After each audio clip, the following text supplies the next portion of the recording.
Welcome to another Power Hour presentation from the Canada Growth Network. So, hi everyone. It's great to chat with you today. As I said, I'm Marcus. So, Mine's on Fire. We wire together and optimize tech stacks as well as build custom platforms depending on what companies need. Try to help the fatigue of an overexpanded set of SaaS subscriptions that you're finding yourself buried under. So, most business owners do not have a tech problem. I know that we talk about this all the time. They have a clarity problem. Now, the solution of this typically today is when you find yourself lost, when you find that things are a little messy, what do? You Google and then you buy another tool. You buy more and more and more tools. You find yourself with a dozen different SaaS payments coming out of your bank account every month, and you find yourself with too many tabs that you are jumping between, that you're still exporting, copy, pasting, trying to map your information from one platform to another. That is where we come in. So we try to meet companies where they are. We open with, what are you using now? What is the most useful? We start diving into the tech stack that someone is using, see what is useful, what has produced revenue or not. But once we figured that out, once we address companies where they are in terms of their technology issues, the biggest thing that we have to back up and look at is, do you have a clarity problem? We typically find that when clarity is not there, when your offerings are not clear, when ownership within your teams is not entirely clear, that is when we start buying to try to dig us out of this hole that we have dug ourselves into. So, with a clarity problem, there are three levels that we like to look at: clarity to offer, clarity of journey, and clarity of ownership. Now, a clarity of offer, this is, who do you help? What do you do? What outcome do you produce? And most importantly, how do you deliver it? I find today, especially when we go through our marketing, when I speak to different clients, the problem is not so much what do you do? They know you've already identified each other, they've identified that you have a solution for something in particular, but what is it going to look like? Like, if I pay your deposit, does this mean that for the next 3 to 6 months, we try to hack this together where I send you email after email, call after call, trying to sort out what you do? Or do you have a very clear way of delivering that? So, in that first stage, clarity of offer, this is what you want to look at before you get into your tech stack, before you get into automations. You really want to make sure that what you're doing actually fits the market. Is there a product market fit? Is there a new solution that has come onto the market? Is there another company that is promising what you do, but doing a little bit more? That's a big piece that you want to look at before you get into all the technologies that you sort of overlay on top of your business. Clarity of journey, this is a big one. This says a fusion of both, how is your service offered, as well as how, what kind of tech stack do you need? You were looking at, how do you get first contact? How do they get to a booked call? How do you close them? How do you onboard them? How do you deliver what you're going to do for them? And then most importantly, how do you repeat it? How do you get a referral from that customer? How do you package it and give it to them in such a way that is not only clear for them to see the outcome for themselves, but also clear that if they were to tell another company about them, what are they going to tell them? Is there a 5-step method that they could forward to that new client, or is it them trying to roughly explain what you did for them, how it would look, and then potentially getting lost where you can lose that referral? When we look at clarity of ownership, this is a huge piece. This is all internal. Who owns each step and what must be automated versus manual. You don't necessarily want all of your salespeople and your CSRs, as well as your leadership, all digging through the same dashboards, all digging through the same data, losing time trying to think to themselves, what is it that I need to do next? Has this been contacted before? What stage is this project at? These are questions that we need to ask ourselves when we're evaluating our tech stacks to figure out, do we have the right data in front of us? Do we have the right CRM, the right dashboards, the right automations? Are they operating in a way that will actually make your business run smoothly? Or are you trying to figure out how to run your business and then separately trying to figure out how to operate your tech stack and how to automate and run it. When it comes to trying to evaluate stack symptoms, these are things that I hope will resonate with everybody. Are you noticing that leads contacted, are they being contacted late? Are they being contacted multiple times? Are you following up at the same consistency, at the same cadence? Do you know that everyone has been followed up with? Do you know that you have records of everything, that you have clear reporting that you can draw out of this? Are you noticing that your pipeline is not trusted? Most of us have a CRM with 3 to 10 stages where we think that we're going to move clients from one to the other and one to the other, one to the other. But do you find that after someone has gone into that pipeline, could you confidently say right now to every single card, square, every single link that is on your pipeline, can you say with complete certainty that every single person on that pipeline is where they need to be? And then how do you make sure that you are moving people to the proper stages? Like as you're talking to them, as you're moving those conversations down the line, and do those pipelines come with clear, actionable next steps for your team members, whether it be leadership, sales, customer service, or your actual service providers? Are your handoffs messy? This is something that we run into all the time. Okay, fine. Your pipeline is working well. You see that there's a name and an email, but then once you go into saying, okay, salesperson, you need to go and pick up this conversation. Well, where is the data? Where are the transcripts stored of the conversations that you've had? Where are the quotes or invoices or client materials that have been sent to you? Where are these pieces of information being stored? Are there any automations? Are you ensuring that the right person is getting the right data sent to them at the right time?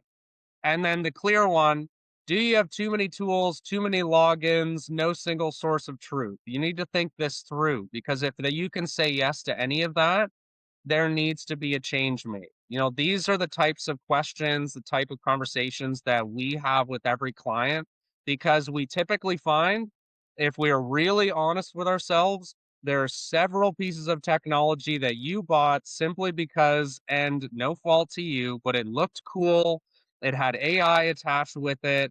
They showed you some dashboard that looked slightly more interesting than what you're looking at right now. They promised some automated feature, but was that something that seemed interesting or effective at the time when you were speaking to that team?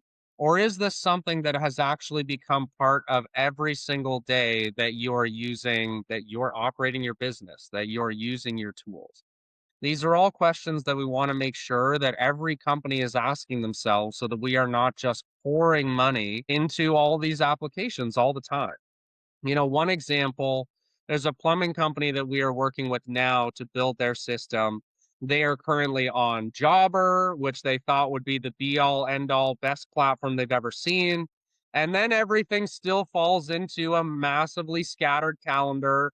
They told me, oh, it's color coded. But when you open up 150 different blocks of different colors, that will overwhelm even the best teams. How do you make this push forward? How do you silo?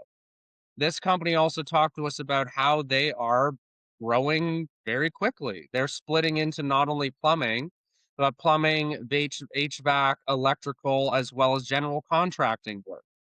We needed to look at the systems that they already had in place and figure out, how do we coordinate everything in one place, but also keep it siloed enough so that they can operate their business separately when it comes to finances, when it comes to operations, when it comes to everything that they're doing on a day-to-day basis. Now, this situation ended up being a bit of a mix of what we do. We found that about 75% of what they wanted to do could be done with Go High Level. And I know that Percy and Bernie can tell you all a lot about this. It's an amazing platform that is easy to expand, very customizable, lets you do a lot of different things. Now, we were able to put them together, and now we're planning this. We'll be implementing next week. We'll be building them not only their own dashboards, not only the pipelines, which I've just bashed in a few ways for how they can get a little out of control, But we're also building a lot of automations as well as middleware. So what we're doing with them is building their dashboards on Go High Level, building their customer communication, integrating in their invoicing, integrating in their QuickBooks so they can see what payments have been made, which have not, but then also building for them custom dashboards that they can expand in their own platform. Now they will have a TRH solutions platform that will give them individual dashboards for each one of their commercial clients and a dedicated communications module, dedicated quoting, dedicated invoicing, dedicated service calls so that we can fix this problem of them being lost between all the different pieces of technology that they're using. Now they will have a platform where one login, one tab on their browser that they come into every morning. It will have insights into what projects have been finished. It will have communication in each card specifically from this large client requested a service offering as well as a quote, as well as a new build, rather than them hunting through their email campaign or their email threads with those clients. Now they will know that whatever they're looking at is current, timed, stamped, and easy for them to send to whatever next manager they need, whatever operations person, whatever final crew that they're looking to take on. Now, the expense of this is costing them. I mean, they told us a story about missing a $1,000 service call that needed to be urgent because of a boiler failure in a large building in Kitchener. Now, this was one of 100 emails that the owner of the company was being sent in any given day with everything that's going on across their divisions. They missed that one email because of getting bombarded by calls, because of having no automation that can read that it is urgent, keep it at the top of their inbox, flag it for them, and constantly remind them. So really think about if you have a mash of technologies that are not wired together, that are not wired for specifically how you need your business to run, how much is it costing you? You know, what are you missing? What conversation could you be having right now if you had better visibility over everything going on with your company? Now, what your tech stack should be able to do. These are its core three jobs, and everything beyond this is the bells and whistles that you may not need. The first piece is you need it to capture and organize. So that's every leading customer in one place, consistent data fields, simple tagging. And this is not simply dumping it all into one place. We all have multiple areas where we get business. Maybe we have marketing, maybe we have referrals, maybe someone is texting you on your personal cell that you need to call this particular person. We now have enough technology that we can automate all of those leads, those contacts, those conversations coming into one place.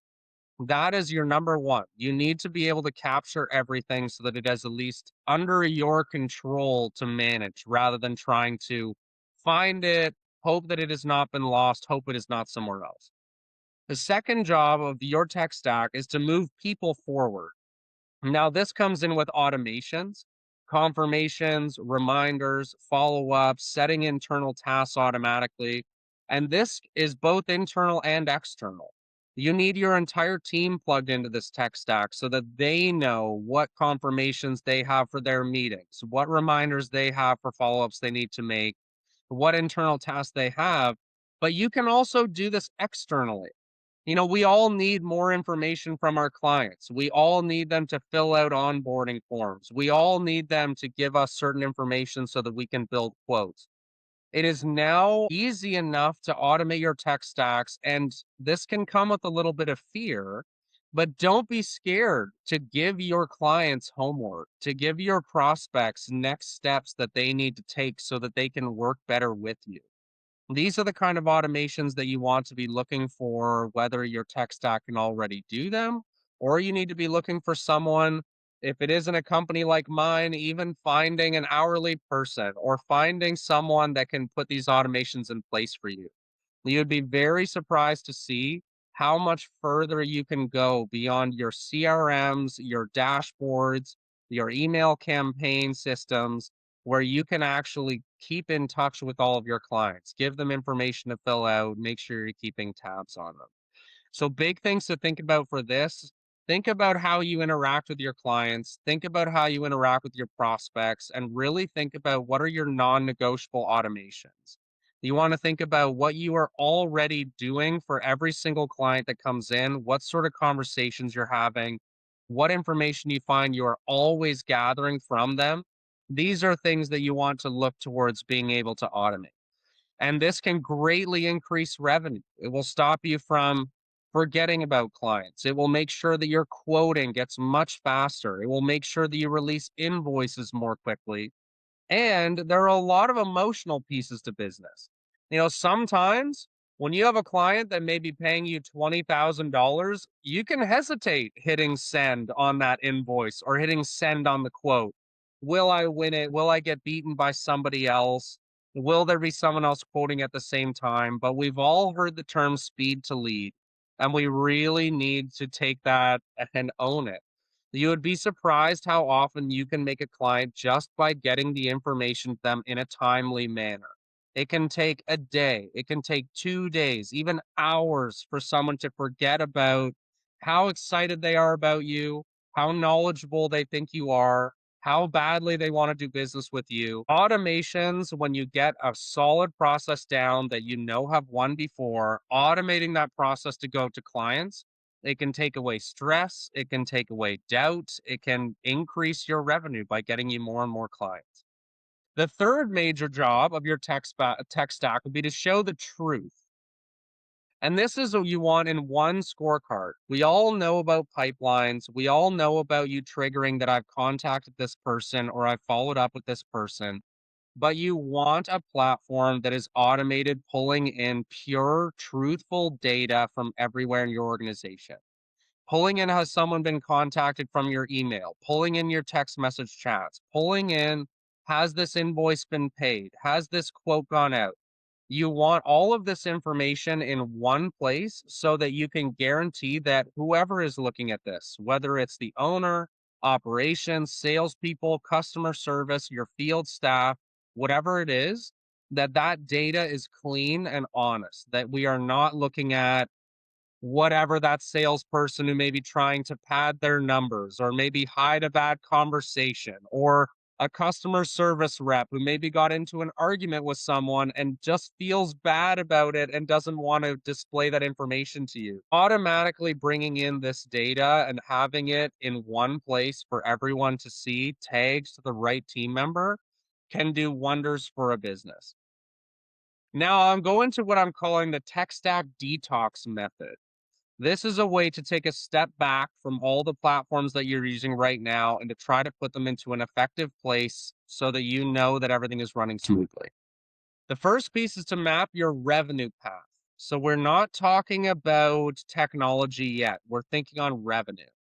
Really map out when you have your core, your best client, your ICP, or avatar, whatever you call it, when they come to you, what does that process look like? Like if you had to draw it on a napkin, that one repetitive process that you put people through, write that down so that you know what the absolute essentials are for what you need. Second is circle the leaks. Think about where you are most likely to lose people. Is it off of the first email where you send your offer? Is it when you send a booking link? Is it when you ask for a follow up? Figure out what these points are, go through the data as best as you can, find your show rates, your no show rates, your proposal open, your email open rates. Try to figure out where in your processes people are dropping off, and don't feel bad about it. Just accept it as this crazy world that we live in, and think and use whatever tools you can, communicate with your team, figure out what the best path to revenue is and where those leaks are.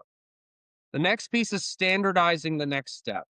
When you go into a brainstorming session on these kind of things, you will have 10, 20, 30 ideas on what you can do next, what you should do every time, what the next step should be for certain clients. You want to have these brainstorming sessions, but then you want to standardize it. You can use AI for this. You can prompt it to talk about what your business does, look at what your past clients are, what those journeys have been. And you want to try to drill this down into the most repeatable steps and stages that you possibly can, because that repetition will let you speed up your business, gain more clients, get more quotes, answer more quickly. Everything will speed up and make you more efficient, drive revenue, make you more profitable across the board. Once you've found these repeatable steps and you've found what absolutely must be done every single time, this is when we start coming back to the automation conversation. We look at what needs to be done, but then we start to ask what has to be done by a person. We know what can be done by technology in a way that can still feed into your CRM, your scorecards, your dashboards, wherever you have all your information stored in one place. Then you bring it all back to your scorecard. You have a truthful, clean set of data that the right people are given access to, that everyone has a standardized process to go through once they see information come in.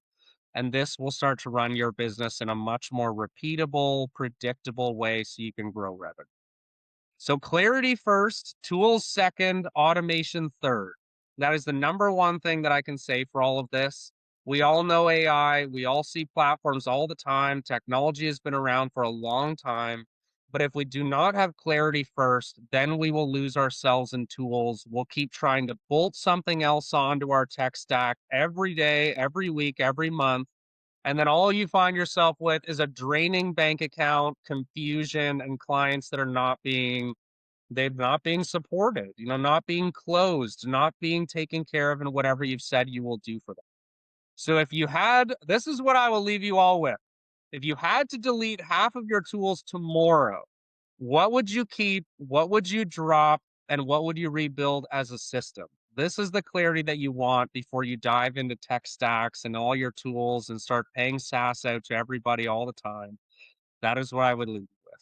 Thank you, everybody. Thank you for watching. We host a free to attend session every Monday from 1 to 2 p.m. Eastern.